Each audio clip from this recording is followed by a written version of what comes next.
Bismillahirrahmanirrahim. Assalamualaikum warahmatullahi wabarakatuh.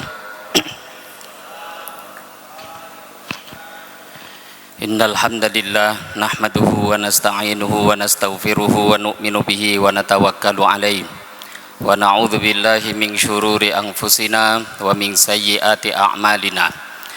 May yahdihillahu fala mudilla lahu wa may yudlilhu fala hadiyalah. Asyhadu an la ilaha illallah wahdahu la syarikalah wa asyhadu anna sayyidana wa maulana Muhammadan abduhu wa rasuluh. Allahumma salli wa sallim wa barik alaihi wa ala alihi wa ashabihi wattabi'ina lahum bi ihsanin ila yaumiddin, amma ba'du. Alhamdulillah, hadirin wal hadirat, jamaah yang dimuliakan Allah. Pertama dan terutama sekali mari kita syukur pada Allah dengan mengucapkan alhamdulillahirabbil alamin. Bersolawat pada Nabi sallallahu alaihi wasallam dengan mengucapkan Allahumma sholli ala sayyidina Muhammad wa ala ali sayyidina Muhammad. Yang sama-sama kita hormati guru kita Ustadz Abdus Somad, yang saya hormati para alim ulama, asatid, asatidah, hadirin wal hadirat yang tak dapat disebutkan namanya satu persatu, insyaallah kita yang hadir semua di majelis ini mendapat rahmat daripada Allah Subhanahu wa taala. Amin ya rabbal alamin. Hadirin wal hadirat rahimakumullah. Malam ini kita kembali syukur pada Allah. Allah Subhanahu wa taala memberi taufik pertolongan kepada kita bisa datang ke masjid, kemudian bisa melaksanakan tahajud berjamaah, dan sebelumnya tadi tahsin Al-Quran, dan kita lanjutkan lagi dengan tadabbur Al-Quran sampai nanti insyaallah kita mengerjakan sholat subuh dengan cara berjamaah. Ini anugerah yang sangat mahal. Kita buat amal-amal ini semua untuk mengisi malam-malam kita di 10 terakhir Ramadan untuk bisa mendapatkan keberkahan daripada Lailatul Qadar. Hadirin wal hadirat rahimakumullah. Al-Imam Abdullah Al-Haddad yang menulis Ratib Al-Haddad ini, beliau mengatakan bahwa pada dasarnya malam Lailatul Qadar itu baik seseorang mengetahui, sadar, dia tahu malam itu Lailatul Qadar ataupun tidak. Asalkan dia malam itu membuat amal, maka dia pun sudah bisa mendapatkan fadilah malam Lailatul Qadar. Memang ada ikhtilaf para ulama tentang hal ini. Ada yang mensyaratkan untuk mendapatkan fadilah Lailatul Qadar itu mesti tahu malam ini Lailatul Qadar, dia pun tahu, dia pun buat amal, baru dapat fadilah. Tapi juga tak sedikit ulama yang mengatakan intinya adalah amalnya, entah dia tahu ataupun tidak, asalkan dia buat amal, qiyamul lail, baca Al-Quran, doa, walaupun dia nggak tahu malam itu Lailatul Qadar, asalkan bertepatan, maka dia pun bisa mendapatkan fadilahnya. Bahkan hadirin wa hadirat rahimakumullah, Nabi Shallallahu alaihi wasallam sendiri yang diberitahu oleh Allah secara pasti malam Lailatul Qadar itu beliau jumpai, tapi selepas itu Nabi mengatakan tsumma unsituha, aku sudah diberitahu tapi kemudian dilupakan. Nabi tahu, tapi selepasnya malah Allah Subhanahu wa ta'ala lupakan beliau, sehingga kita pun tidak hanya berpatokan dengan satu tanggal, satu hari, sehingga tidak membuat amal nanti di hari-hari lainnya. Ulama besar kita dalam mazhab Syafi'i, Syekh Tajuddin As-Subki, dari lafad thumma unsituha, Nabi mengatakan kemudian aku lupa. Di sini termasuk dalil di antara anjuran, kalaupun kita jumpa dengan malam Lailatul Qadar dan kita tahu, dianjurkan untuk kita menyembunyikannya, nggak perlu diumbar-umbar dan diberitahu pada orang lain. Jadi min karomatil aulia. Kalau memang seseorang itu dapat mengetahui malam Lailatul Qadar, berarti Allah Subhanahu wa taala berikan kepada dia satu karomah, kelebihan. Lah kaidahnya karomahnya para wali itu bukan diumbar, bukan diberitahu, enggak disebarluaskan, tidak. Tapi cukup dia sembunyikan saja, itu rahasia antara dia dengan Allah. Karena ada juga orang-orang yang mereka belum siap untuk mendapatkan kabar itu. Kalau memang gurunya yang beritahu, gurunya dia anggap soleh, habis itu gurunya ngasih tahu, tadi malam udah Lailatul Qadar, padahal masih sisa Ramadannya 7 hari. Akhirnya nanti karena ketidaksiapannya, dia pun juga tidak akan buat amal selepas itu. Maka kita malam ini syukur, kita buat amal dan terus usaha, karena semakin ujung Ramadan itu semakin besar anugerah pahala yang Allah siapkan. Hadirin wal hadirat rahimakumullah.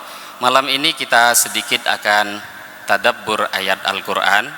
Di kesempatan pagi ini kita membaca surat Abasa.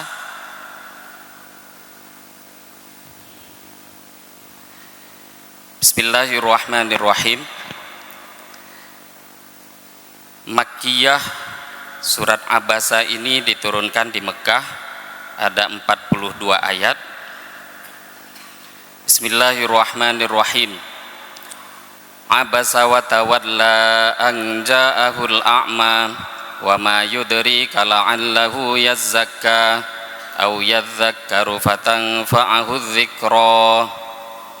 Abasa, dia yang dimaksud Nabi Muhammad sallallahu alaihi wasallam, beliau telah, Nabi Muhammad berwajah masam, watawalla, dan beliau pun berpaling.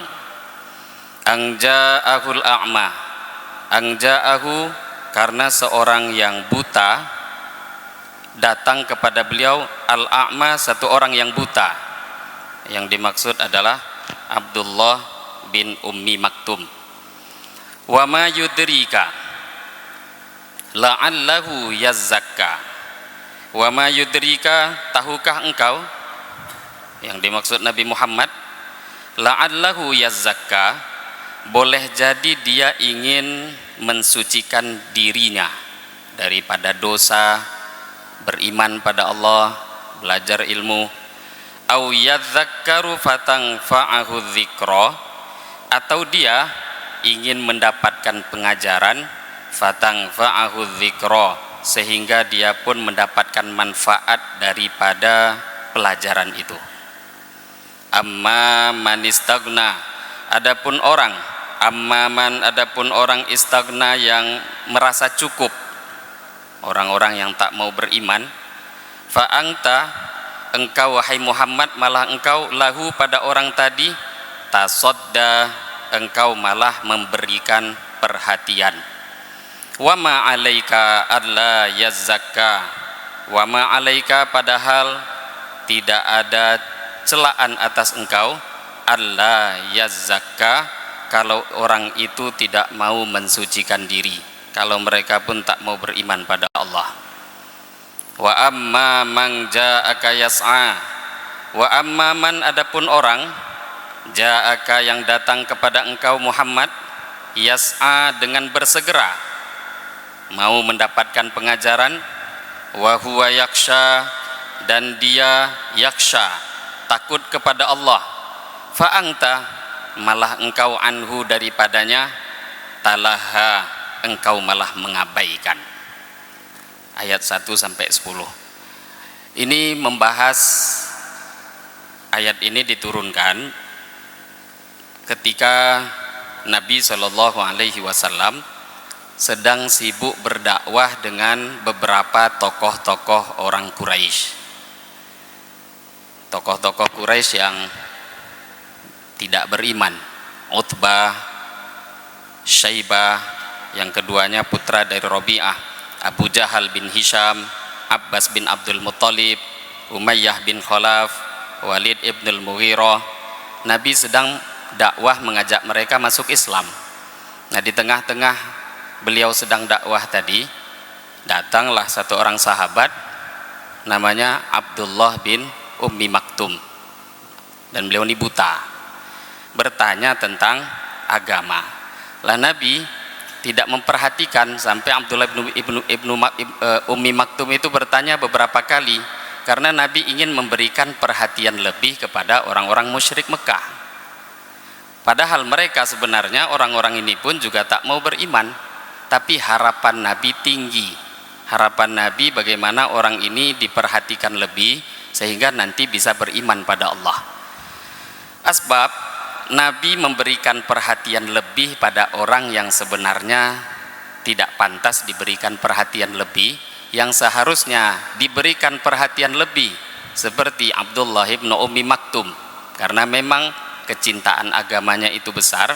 Akhirnya setelah itu Nabi pulang ke rumah, turun ayat, ditegur oleh Allah, abasa wa tawalla, bermuka masam Nabi dan berpaling, ditinggalkan Abdullah ibnu Ummi Maktum. Lah tadi ayat-ayat yang kita dengarkan tadi itu adalah teguran Allah. Kalau bahasa yang kadang dipakai oleh orang-orang celaan, yaitu bahasa kalau memang Allah yang menyampaikan untuk Nabi layak, tapi kalau kita yang mengatakan Nabi dicela, itu bahasa itu kurang pas untuk kita. Dalam syarah Jalalain tafsir Shawi, Al-Imam As-Shawi beliau mengatakan bab-bab yang seperti ini masuk dalam bab hasanatul abror sayyiatul muqarrabin. Ini bab-bab teguran-teguran Allah kepada nabinya. Itu teguran bukan karena salah keliru seperti dosa yang kita buat, tapi untuk levelnya seorang nabi sudah dianggap keliru bagi Allah. Jadi levelnya nabi salah, tapi kalau levelnya orang-orang seperti kita, bahkan levelnya sahabat, itu yang dibuat itu sudah benar. Di mana salahnya coba kita bayangkan? Nabi sedang ngajak orang masuk Islam, harapannya orang-orang tadi selamat dari neraka, masuk surganya Allah. Sedangkan orang yang sudah Islam itu dikalahkan sedikit, kan tidak ada masalah. Di mana salahnya Nabi? Tapi ternyata Allah sudah memberitahu secara ilmu hakikat, ini orang nggak mau juga beriman, kenapa diberikan perhatian lebih? Ada orang yang betul-betul cinta agama, itu jangan disia-siakan. Di dalam Al-Quran banyak kalimat-kalimat yang kita harus melihat sudut pandang akidah. Di akidah itu harus dipasang, termasuk ada ayat-ayat Al-Quran yang seolah-olah menerangkan nabi-nabi itu berdosa. Wa aso adamu rabbahu fagowa, Adam telah maksiat. Lah kok bahasanya maksiat? Katanya Nabi maksum. Lah ini bahasa maksiatnya tadi, maksiat kalau dilevelkan untuk Nabi keliru, kalau diarahkan ke kita itu malah jadi amal kebaikan. Kadang ada bahasa-bahasa yang Allah saja boleh menggunakan, kita tidak. Hadirin wal hadirat rahimakumullah, kadang jangankan di antara Tuhan dengan makhluk, kita antar manusia saja, antar manusia padahal itu ada bahasa-bahasa yang menurut kita saja yang boleh pakai, orang lain nggak boleh. Kita kadang punya anak, walaupun ini contoh yang keliru, kita punya anak, habis itu kita marah. Karena marah sama anak kita bilang, kamu ini nakal. Nah kebetulan pas marahi anak, pas kita mencaci maki anak, tetangga di sebelah dengar. Pas besoknya kalimat caci maki yang kita pakai untuk anak itu dipakai sama tetangga. Dicaci makinya anak kita, hei anak nakal, kesini kamu. Lah anak kita dibilangnya anak nakal, ya kita kan tidak terima pastinya. Langsung kita tegur, kok kamu bilang anak saya anak nakal? Lah yang bilang nakal kan kamu kemarin. Oh itu urusan saya. Kalau untuk marahi anak sendiri ya yang boleh cuma saya aja, kalau kamu nggak boleh. Kita saja antar manusia itu bahasa itu kadang ada yang menurut kita ini yang boleh cuma saya, yang lain nggak boleh niru. Kalau yang lain niru nggak pas, nggak pantas. Lah sekarang ada kalimat-kalimat dalam Al-Quran Kalimat itu dipakai oleh Allah. Allah itu Tuhan. Allah berbicara kepada makhluknya. Nabi itu derajat makhluk paling tinggi. Allah marahi, Allah cela, mungkin bahasanya dicaci, terserah Allah. Padahal tidak akan mungkin kan dicaci, tapi itu levelnya Allah, terserah Allah. Yang mana kalau kita makhluk nggak boleh menggunakannya. Jadi ini bahasa-bahasa saking cintanya Allah kepada Nabi Muhammad sallallahu alaihi wasallam. Hadirin wal hadirat, Sayyidah Aisyah radhiyallahu taala anha diriwayatkan bahwa beliau mengatakan, termasuk dari ayat-ayat tadi yang kita dengar, dari ayat 1 sampai 10 yang Allah berikan teguran pada Nabi Muhammad, itu teguran itu kan seolah-olah keliru. Ini level Nabi tadi. Kata Sayyidah Aisyah, di sini bisa kita ketahui bahwa tidak ada sedikit pun bahagian pesan-pesan agama yang sudah Allah berikan kepada Nabi Muhammad sallallahu alaihi wasallam kecuali semuanya sudah disampaikan oleh Rasulullah, nggak ada yang disembunyikan. Karena kalau seumpama ada yang disembunyikan, ayat yang seperti ini layak untuk disembunyikan, kan sedang dimarahi, ditegur.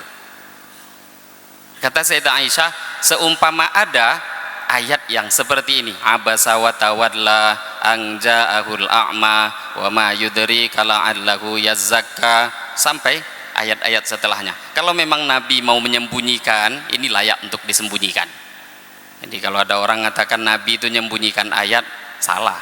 Tak ada sedikit pun ilmu yang Allah berikan kecuali sudah disampaikan oleh Nabi kepada umat ini. Kemudian ayat setelahnya, di ayat setelahnya, kalla innaha tadhkirah, kalla sekali-kali jangan begitu, innaha tadhkirah, sesungguhnya ajaran Allah Al-Quran, tadhkirah adalah peringatan. Faman sya'a dzakarah, faman maka siapa, sya'a yang menghendaki, dzakarahu maka dia akan memperhatikannya. Fi suhufim mukarramah, fi suhufin di dalam suhuf-suhuf lembaran, mukarramatin yang dimuliakan oleh Allah, marfu'atin yang ditinggikan kedudukannya, mutahharatin dan lagi disucikan, bi aidi safarah di tangan utusan-utusan Allah, yaitu para malaikat, kiramim bararah, malaikat yang lagi mulia dan berbuat baik. Ayat-ayat ini menjelaskan tentang Allah Subhanahu wa taala menurunkan Al-Qur'an sebagai peringatan, pelajaran untuk kita manusia yang Allah Subhanahu wa taala sucikan, angkat Quran ini dan Allah muliakan. Allah berikan Quran ini turunkan melewati perantaraan malaikat-malaikat yang mulia. Seperti yang kita tahu, Al-Quran itu Allah turunkan di malam Lailatul Qadar. Al-Quran ini diturunkan di malam Lailatul Qadar. Inna anzalnahu fi Lailatul Qadar. Sesungguhnya aku menurunkan Al-Quran itu, kata Allah, di malam kemuliaan Lailatul Qadar. Syahrul Ramadan alladzi unzila fihil Quran. Bulan Ramadan adalah bulan diturunkannya Al-Quran. Nah, bulan yang seperti ini dulu pernah diturunkan Al-Quran ke permukaan bumi. Quran itu, Bapak Ibu yang dimuliakan Allah, turunnya sekaligus dari Lauhul Mahfuz ke langit dunia. Sekaligus semua diturunkan. Baru kemudian dari langit dunia diturunkan kepada yang mulia baginda Muhammad sallallahu alaihi wasallam, turunnya bertahap, sedikit-sedikit sesuai dengan keperluan. Kurang lebih 23 tahun sampai Nabi sallallahu alaihi wasallam wafat. Nah, Quran ini diturunkan di bulan Ramadan, maka pantas bagi kita memang memperbanyak di bulan ini baca Quran, termasuk mempelajari dari tahsinnya, meluruskan kalimatnya, makhraj hurufnya, mempelajari maknanya. Nah, termasuk juga seperti yang kita pelajari saat ini, tadabbur Al-Quran. Dulu kami dinasehati sama guru, kata beliau, kita orang-orang yang biasa di pesantren itu kalau ditarget, dimotivasi untuk hatam Quran sudah biasa, sering-sering hatam Quran.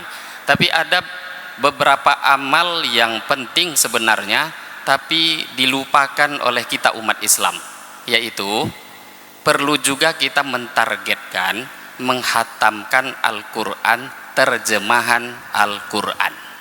Itu perlu. Sekarang banyak sudah ada yang mulai, tapi malah yang mengamalkan, mempraktekkan ini banyaknya mu'allaf. Jadi ada orang yang baru masuk Islam, itu rata-rata baru masuk Islam itu 1 bulan, 2 bulan, itu kalau udah cerita ditanya, udah bisa baca Quran? Jawaban mereka belum, baru masuk Islamnya sebulan. Tapi jawaban mereka lain nanti, baca Quran belum bisa, tapi hatam terjemahannya udah 5 kali, kata mereka. Jadi Quran itu, bahkan mereka yang mu'allaf yang baru masuk Islam itu rata-rata masuk Islamnya karena memang membaca terjemahan Al-Quran. Dapat hidayahnya karena nengok, ini ayat ini luar biasa ini, kenanya cuma dari 1 ayat itu aja. Nah karena terkesan dengan 1 ayat, masuk Islam, akhirnya mulai menggali isi Al-Quran. Nah kita penting juga, kadang kita jauh-jauh lebih lama masuk Islam daripada mereka, tapi kadang kita pun belum pernah menghatamkan Al-Quran dari segi terjemahannya. Perlu untuk kita luangkan, ditargetkan. Nggak bisa 1 bulan 2 bulan lah, nggak bisa hatam 2 bulan, targetkan 3 bulan, sehingga nanti kita punya pengalaman pernah membaca pesan-pesan yang Allah kirimkan kepada kita. Hadirin wal hadirat rahimakumullah, ini bulan Ramadan, bulan Quran. Kita tahu di dunia ini apapun benda-benda yang diciptakan, pabrik-pabrik buat benda-benda elektronik, apapun, sepeda motor, mobil, kulkas, itu kalau dibeli kan pasti ada buku petunjuknya, cara pakai. Semakin besar bendanya, itu biasanya buku cara petunjuknya tentu akan semakin tebal. Semakin rumit teknologinya, maka buku cara petunjuknya juga akan semakin tebal. Kalau ada barang-barang yang baru dibeli tak dibaca oleh pemiliknya itu buku panduan cara pakainya, itu bahaya. Nah bisa-bisa beli mobil aslinya bensin, diisinya solar, langsung rusak. Nggak bisa dia bilang, mirip-mirip aja bensin sama solar, nggak bisa. Salah isi, rusak. Di mana salahnya? Nggak baca buku. Buku petunjuk ada tapi tak dibaca. Bisa kita bayangkan kalau benda-benda seperti sepeda motor, mobil, itu ada buku petunjuk, tak ada yang lebih canggih daripada kita manusia ini, teknologinya nggak ada. Ciptaan yang sempurna, ahsani takwim, sesempurna ciptaan manusia ini. Apakah mungkin manusia yang teknologi paling canggih, ciptaan paling sempurna, kemudian tak ada buku petunjuk yang Allah beri? Tak mungkin. Kita ini ada buku petunjuk penggunaan, cara pakai diri. Nah, cara pakai diri kita ini diturunkanlah oleh Allah kepada kita manusia Al-Quran. Al-Quran ini petunjuk hidup, hudal linnas, sebagai hidayah, petunjuk hidup kita menjalani hidup agar selamat dunia, selamat akhirat. Al-Quran lah. Sekarang sayangnya Al-Quran itu turunnya pakai bahasa Arab, kita nggak paham bahasa Arab. Nah terus bagaimana cara mau paham? Mulai langkahnya tentu dengan membaca terjemahan. Paling tidak kita mengetahui secara umum. Memang tak boleh kita langsung mengambil kesimpulan, ada nanti ayat-ayat yang mungkin kita tidak pahami, tapi paling tidak secara umum, terjemahan secara garis besar, isi Al-Quran yang diturunkan secara umum bisa kita baca dan kita fahami. Kurang lebihnya terjemahan itu kita bisa fahami Al-Quran daripada terjemahannya.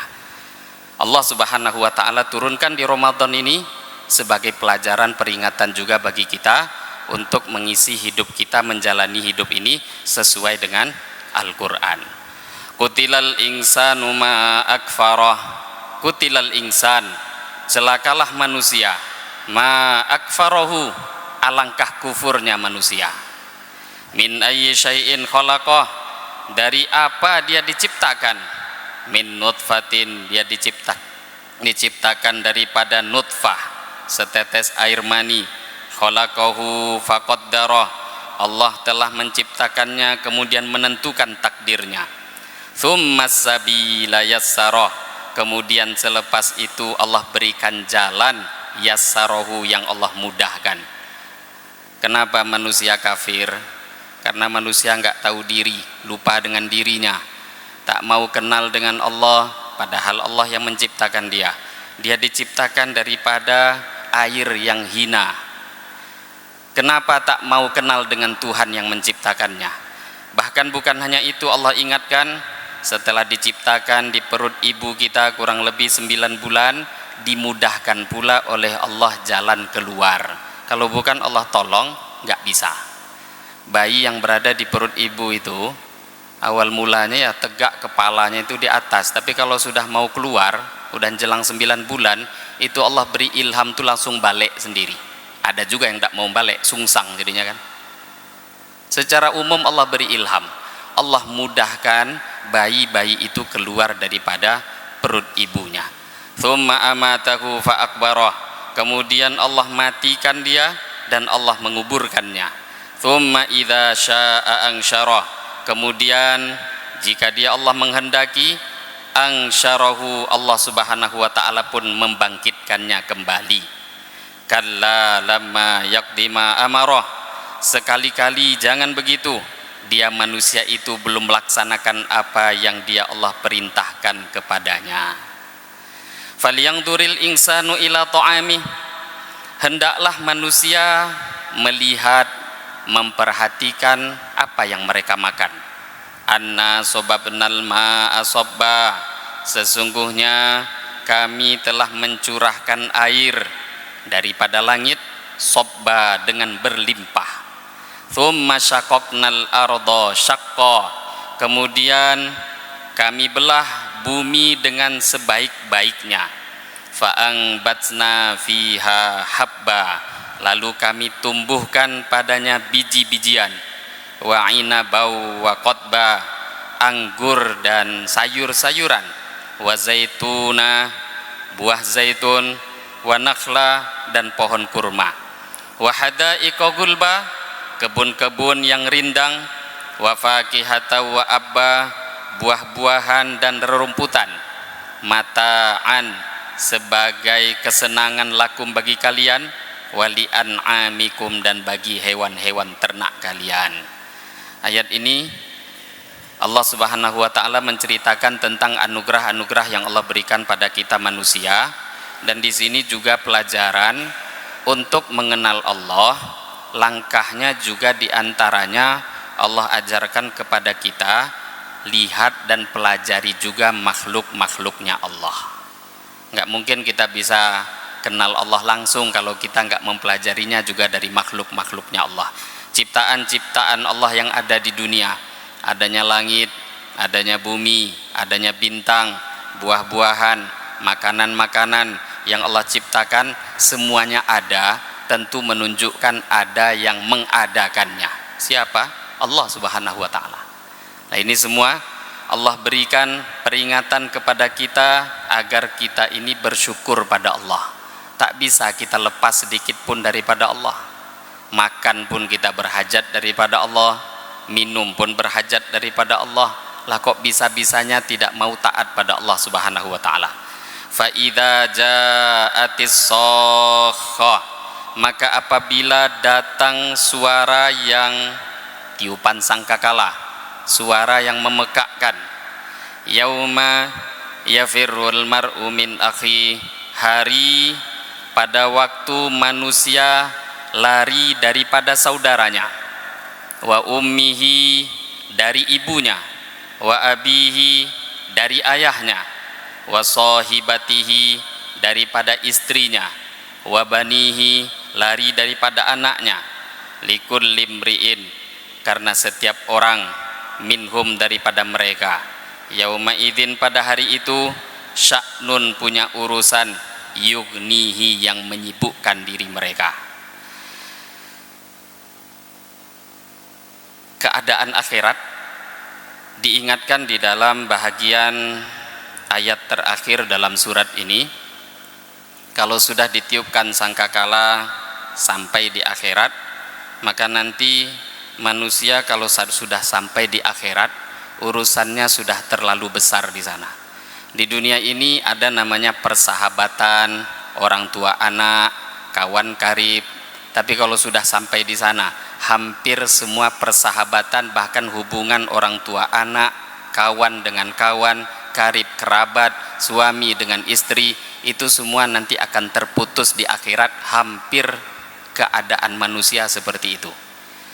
Dalam tafsir Ibnu Katsir, beliau menulis satu riwayat daripada Ikrimah.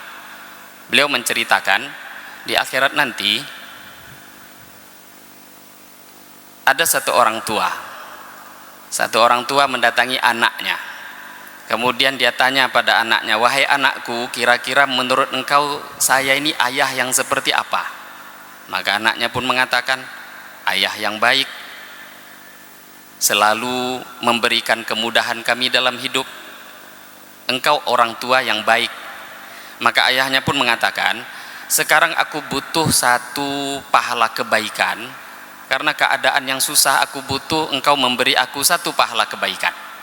Maka anaknya pun mengatakan, ayah, kalau untuk urusan seperti ini nggak bisa.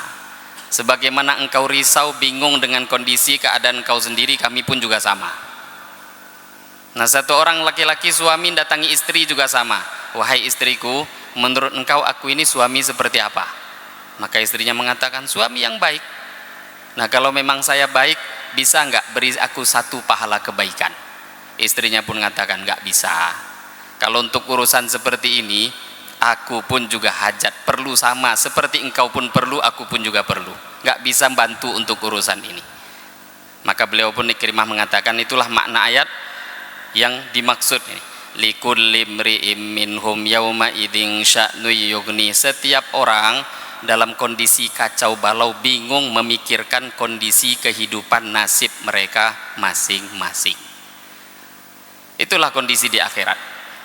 Dalam ayat lain Allah Ta'ala berfirman, al-akhillau yawma idzin ba'duhum li ba'din aduwwun illal muttaqin.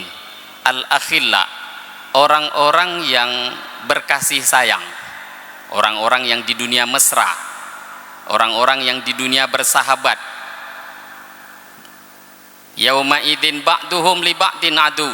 Nanti di akhirat mereka itu akan menjadi musuh satu sama lain. Suami akan jadi musuh istri, istri jadi musuh suami, orang tua jadi musuh anak, anak musuh orang tua. Semua akan bermusuhan satu sama lain. Karib kerabat yang dulu bersahabat bermusuhan. Illal muttaqin. Baru Allah kasih pengecualian, kecuali orang yang takwa. Kalau orang takwa enggak, kecuali suami yang takwa, istri yang takwa, anak yang takwa, kawan yang takwa, kerabat yang takwa, itu nanti tetap akan saling tolong menolong, bantu membantu nanti di akhiratnya Allah. Maka ayat ini memang menceritakan kondisi umumnya manusia. Kalau sudah enggak takwa jadi masalah, dunia masalah, apalagi di akhirat. Tapi kalau sudah takwa, orang-orang yang mereka di dunia dulu ketika mengamalkan agama, dalam keluarga mengamalkan agama, hubungan orang tua anak taat pada Allah, ketika berkawan yang difikirkan hubungannya karena agama, yang seperti ini terus akan kekal dan akan terus ada, bisa saling memberi manfaat. Memang Allah izinkan orang-orang khusus nanti memberi syafaat di akhiratnya Allah Subhanahu wa ta'ala. Wujuhu yawma idzin musfirah, wujuhu yawma idzin musfirah. Pada hari itu ada wajah-wajah yang berseri. Dhahikatum mustabsyirah, tertawa, mustabsyirah, bergembira. wa wujuhu yauma idzin 'alaiha ghabarah, ada juga wajah-wajah yang tertutup debu, suram, tarhaquha qatarah, dan tertutup oleh kegelapan karena ditimpa kehinaan dan kesusahan. Ulaika, mereka itu, mereka al-kafaratu, adalah orang-orang kafir, al-fajaratu, yang pendurhaka. Di akhirat ada dua saja, sebagaimana di akhirat itu cuma ada dua tempat. Di akhirat itu cuma ada surga, kalau enggak neraka. Maka kondisi manusia juga cuma dua, gembira, kalau enggak susah. Orang-orang yang gembira, orang-orang yang di wajah-wajah mereka itu sudah Allah berikan nur, cahaya kegembiraan. Jadi kegembiraan itu Allah berikan karena hasil amal ibadah mereka ketika di dunia. Maka karena di dunia, di akhirat itu memang cuma ada dua tempat saja di akhirat, namanya surga, satu lagi neraka. Lah di dunia tentu cuma ada dua jalan aja, jalan menuju surga, jalan menuju neraka. Yang ada cuma dua amal, amal menuju surga, amal menuju neraka. Dan wajah-wajah yang bergembira, kegembiraan itu sebenarnya bukan cuma Allah tampakkan di akhirat, tapi kegembiraan itu sudah Allah berikan di dunia ini sebelum di akhirat. Maka tak heran orang-orang yang mengamalkan agama, di antaranya para ulama mengatakan, siapa yang bangun malam hari, tahajud malam hari, Allah akan buat wajahnya bercahaya di siang hari. Jadi wajah bercahaya itu memang Allah berikan di dunia ini, ada nurnya. Seperti hadis-hadis lain, naddarallahu imro'an, semoga Allah memberikan cahaya nur kepada seseorang, sami'a maqalati, yang dia mendengarkan hadis-hadisku, fawa'aha, dia jaga, selepas itu dia sampaikan sebagaimana yang dia dengarkan. Orang yang biasa baca hadis, mendengarkan pesan-pesannya Rasulullah, kemudian dia dengarkan, dia hafalkan, dia sampaikan sama persis seperti itu pun juga punya faedah, akan dapat nur di wajah-wajah mereka. Kata para ulama, nur ini pun juga sebenarnya ada, karena kita ini tahu juga orang Islam itu wajahnya pun beda dengan orang nggak Islam. Oh, ini ada nur Islamnya ini. Maka nur-nur ketaatan pun ada.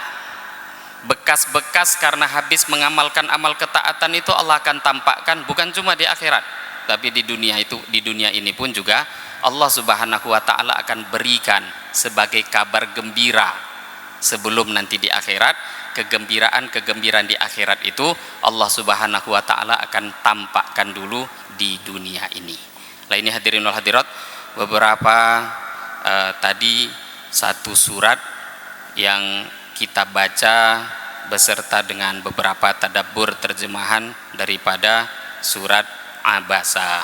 Nah ini ayat memang luar biasa, cukup banyak membahas beberapa pembahasan, termasuk tadi tentang kondisi akhirat, awal penciptaan kita manusia, kemudian Allah mengingatkan kita kenapa tak mau taat pada Allah, karena memang lupa dengan awal penciptaan. Maka dari ayat-ayat yang kita baca ini, semoga kita bisa ambil faedahnya dan bisa kita jadikan pendorong, motivasi untuk kita semakin taat pada Allah Subhanahu wa ta'ala. Ini yang bisa saya sampaikan di pagi hari ini. Semoga bisa kita ambil i'tibar dan bisa kita amalkan dalam kehidupan kita sehari-hari.